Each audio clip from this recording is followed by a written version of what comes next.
I hadn't the least desire to marry Alan.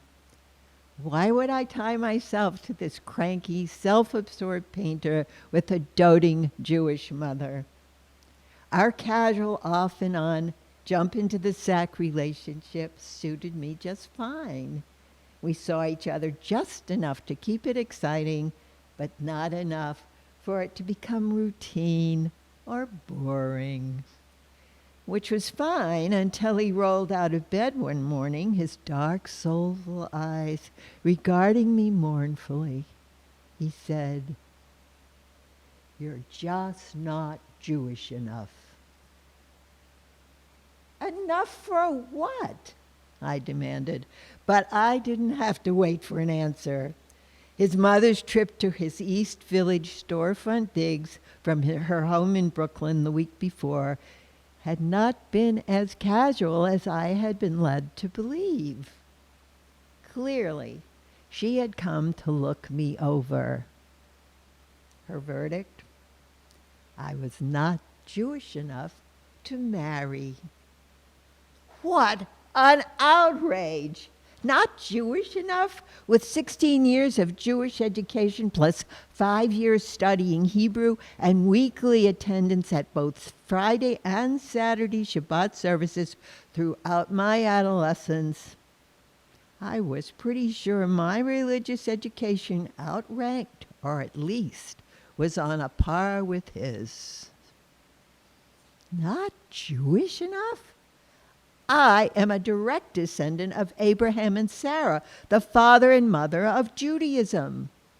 My ancestors were among those for whom the Red Sea parted, who wandered in the desert for 40 years and waited at the base of Mount Sinai for Moses to come back with the 10 Commandments. Throughout history, my people were among the intrepid refugees scapegoated and thrown out of every country in which they sought refuge. My great-grandparents and grandparents on both sides left Latvia, Lithuania, and Bessarabia in response to the laws enacted when the comparatively liberal Tsar, Alexander II, was assassinated. Blaming the Jews as usual, the slain Tsar's son, Alexander III, instituted the May Laws. Jewish men, who up till then had been banned from serving in the army, were being forcefully inducted for 25 years.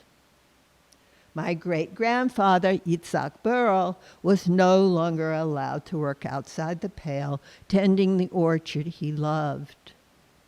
About to be drafted, his life in imminent danger, he left his pregnant 18-year-old wife, my great-grandmother, and immigrated to America.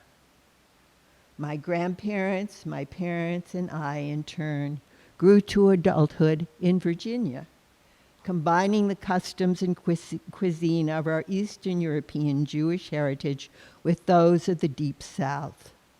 We spoke English, Yiddish, and even Hebrew with an authentic Southern drawl. Not Jewish enough. My paternal grandfather helped found a synagogue for the new arrivals and procured the land for a cemetery where all of my dead forebears are buried. Not Jewish enough indeed. My mom was leader of the sisterhood of our temple and became president of the regional Hadassah, an organization that builds and supports medical centers in Israel. My mom fed us kugel, borscht, and brisket, as well as her own homemade gefilte fish, and the best fried chicken and spoon bread south of the Mason-Dixon. Not Jewish enough indeed. It's not that I'm not Jewish enough for Alan's mother. The problem was, I'm not Brooklyn enough.